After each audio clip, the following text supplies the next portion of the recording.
every single project is different. Every single project has got different things that work better for it. And it's just vitally important that you're monitoring your statistics and you're starting to capture different metrics which tell a story of what's happening on your web page and how your web page is performing. Because once you've got the data, only then can you start improving. You're listening to The Growth Booth, the show focused on achieving lifestyle freedom through online businesses. Whether you're looking for step-by-step strategies to start building an online business, simple game plans to grow your business, or proven lifestyle freedom frameworks, you are in the right place. Stay tuned and be sure to join the thousands of listeners already in growth mode. Aidan Booth here, welcome to The Growth Booth, episode number 75, where today I'm talking about different things that you should split test in your business, and I'm going to give you some ideas about different tools that you can use to do it. Now, first and foremost, I want you to understand that split testing can be something which completely changes your results online, because you can take something which performs at a mediocre level and turn it into a conversion machine just through making slight improvements over time, by making iterative improvements and layering them on top of one another. You improve 1% one day, 1% the next day, 1% the next day, and before you know it, you're doing double the number of conversions that you were initially. Split testing is something that you can really only do if you've got traffic. So that could be free traffic, it could be paid traffic, it doesn't matter, but you need some kind of a traffic so that you can generate enough data to be able to do the split testing. And tools like Visual Website Optimizer, which you can see at vwo.com, the Google Analytics tool, which has got a split testing feature built into it, and that one, by the way, is completely free, can give you all the data that you could possibly need and help you make conclusions based on statistics, based on real data, rather than going with a gut feeling approach to marketing. Also, when you get into using paid ads, the likes of Facebook will tell you exactly which of your ads are performing better and help you optimize that accordingly. So in this podcast episode, though, I want to give you a range of ideas about different things that you can consider split testing, and you could use these as your cheat sheet, if you like, to where you can get the most bang for your buck. And you would have heard me talk about the 80-20 rule in the past, and I believe that if you focus on the things that I'm going to share with you today, you'll be applying the 80-20 rule to your marketing, specifically related to split testing. So the first suggestion that I've got for you here is to split test your headlines and your copy in general. When I'm talking about the copy, I'm talking about the words on the page. So if you consider an e-commerce product page, for example, you're likely going to have a headline with the name of the product, and then below that you're going to have a description. And e-commerce pages tend to have a small amount of text compared to, say, a sales letter for an information product or a software product or something like that. In any case, though, whatever you are selling, the headline is the number one thing in terms of text on the page that is going to impact the performance of the page, in my experience, because it's the first thing that people see, and it's either going to resonate with the visitor or not. And your job is to come up with a headline that's going to resonate with the visitor and lead towards a favorable result, which would be a sale or an advancement towards a sale. So different headlines can have hugely different impacts, and just trying different variations is a simple thing that you can do. If you are just getting started with split testing, then I would suggest making changes to one element of the headline at a time, or you can do multivariate testing where you can change up multiple things, and then the software, be it Visual Website Optimizer or the Google split testing tool, will be able to tell you which of the different variations are working best. But for someone who might be just getting started, I would suggest just testing one change at a time. Now, the next thing that I would recommend you consider split testing is the call to action button. So a call to action button is where you are telling someone to do something like buy now, add to cart, sign up, or get started. And there are different things that you can test with the call to action button. One is the button color. Another is the text on the button. So is it better to say buy now or add to cart? I don't know. Do a test and find out. What about placement? Is it better to have the call to action near the top of the page or further down the page? It's different, obviously, for every type of page, but this is the kind of thing that you can play around with. So the placement, and then the design. Is it better to have a call to action that is a text link or something that looks more like a button to press? And again, these are things that you can test. So that's the second thing there. The third thing that you can split test is price points. Now, this is something that I've done a huge amount of, especially with e-commerce, where we've tested pricing of products on Amazon, on our own e-commerce stores, and it is amazing how much more money you can make when you know what the optimum price is. And let me give you an example. You could raise your sale price of a product and do less sales, but because you're getting more profit per sale, it may still mean that you come out in a better financial position. Sometimes I've seen that raising the price actually results in more conversions, and I'm not sure exactly why this is, but my theory, one of my theories anyway, is that it's to do with a higher price has got a higher perceived value. Now, the other thing you'll find when you're split testing prices is there are sort of psychological barriers, if you like. So an example of this might be going from a product that costs $99 to $101. You've just gone through a psychological barrier there, and that can sometimes cause conversion rates to drop a lot versus, for example, going from $91 to $99. I think going from $91 for a product to $99 is probably not going to do anything to the conversion rate, but it will give you 10% more revenue on every single product. So I think split testing different price points is really, really important because it can tell you what the sort of the combination is of number of sales, profit per sale, that is optimal for your business. And sometimes it's okay to accept fewer sales if you're earning so much more for each sale that you get. The fourth thing that I think is worth considering when it comes to split testing is website design and layout. So this includes where to put the navigational menus, for example, the color schemes that you're using. Different colors generate different reactions from people. There have been a lot of studies about this. Fonts that are used, the different imagery, and the overall layout. These are things that can all impact the performance of your website. You can also try using a horizontal navigational bar versus a vertical sidebar. And you can use the likes of heat maps to actually see where people are going, and these are incredibly insightful actually when you see these, and not just heat maps but tools that record the activity of someone coming to your website, and you can see where they go and what they do. And I can't remember the name of the software that I've used for that in the past, but I'll look it up and I'll add it to the show notes, which you'll be able to get over at thegrowthbooth.com and navigate to episode number 75. Okay, so website design and layout is another option there. The fifth item that is great for split testing are product images and videos. So thinking about product images for a second, if you sell on Amazon or have sold on Amazon in the past, you'll know that the product image is one of the things that has the largest impact on people coming to your listing and then eventually buying your product.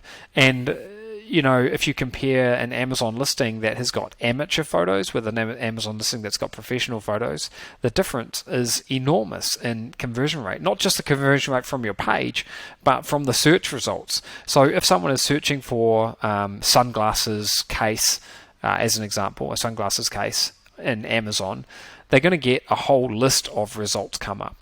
And people tend to look first at the images that come up for the sunglasses cases when they're making their analysis in a few split seconds, and then they look at the title and the brand and so on and so forth. So if your image passes the first check, the first millisecond check that your brain goes through, or that the prospect's brain goes through, the next thing they'll do is to look at the title around that. If you've got a terrible image though, you won't pass the first check that your brain does, and you'll never have a chance of getting that visitor. So split testing product images and the visuals that you use for things like Amazon is a great idea.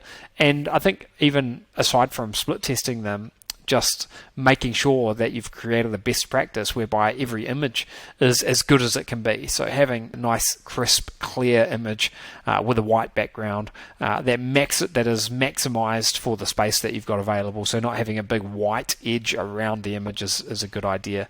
And another thing that you can test, and this is maybe more applicable to running ads, is a lifestyle image versus a product image. So if I'm selling some headphones, I can just have a picture of the headphones on their own with a white background, or I can have a picture of the headphones on someone's head.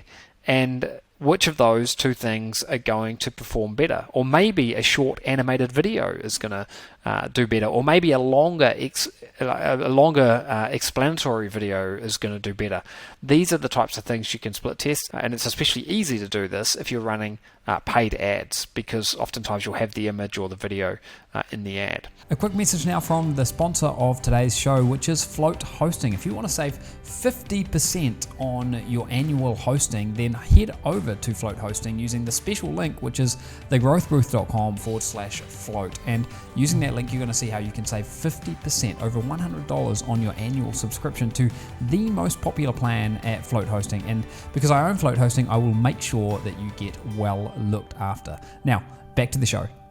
Now, the sixth thing that you can test is email marketing. And email marketing is very interesting in that with split testing, you can split test things like the subject line, you can split test the from name, you can split test having personalization. So for example, it could say hi Aidan, or it could simply say hi there, or in the subject line it could have Aidan, a special message for you, or it could just have a special message for you. Content layout as well, although in my experience with email marketing, I think applying the 80-20 rule, the thing that is going to give you the most bang for your buck is split testing the subject line. Okay, so you might want to split test a blind subject line versus one that's explicit. So a blind one would be something like, you'll never believe the amazing tool that I just discovered. That might be a blind subject line. And a more explicit subject line might be something like ChatGPT, the most amazing AI tool ever. One is blind and one is explicit. In that case, I think that a blind subject line might go better, but you really have to test these things, because if you've got an audience that is very interested in the product that you're talking about, then being explicit can work very, very well. The seventh item that I've got here for you is landing pages. So landing pages really encompasses a whole bunch of different things. It's going to have headlines, it's going to have images, it's going to have different forms on it, potentially testimonials, overall layout, longer form versus shorter form, a video based landing page versus a long traditional sales letter. And I think it's a bit more challenging if you try to test all of these things at once, but with landing pages you can just sort of knock them off one at a time. A landing page could be just a squeeze page, which is just a small block of text normally, and an opt-in form. That's much, much simpler to run split tests on, because there's not much there. It's more challenging when you've got a long sales letter. But even then, you can still have good wins by doing some split testing. With regards to advertisements, I think these are one of the easiest things to split test, because most of the big advertising channels and platforms that we use, like Google, for example, like Facebook, have got the ability, or they give you the ability to run different ads. So you can split test easily. You can have one ad saying one thing and another ad saying another thing, and then you can see which one gets the best results. And you're not always looking at which ad is getting the most clicks, but it's better to be looking at which ad is getting more results. So you might have a more explicit ad which says more about what you're trying to sell or trying to achieve, and it might get less clicks, but it may have better or higher results overall. So I could have an ad saying buy the number one podcasting microphone, which is such and such. And it might get a lower click-through rate than something which is more vague, but it may end up getting a higher number of sales because it is pre-qualifying people who would otherwise maybe not be interested in the microphone.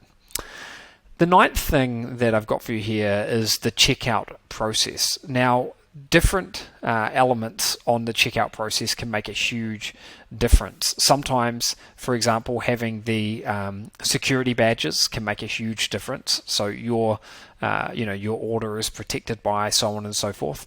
Sometimes having different payment options is a big deal. So you could pay with PayPal, you could pay with credit card, so on and so forth.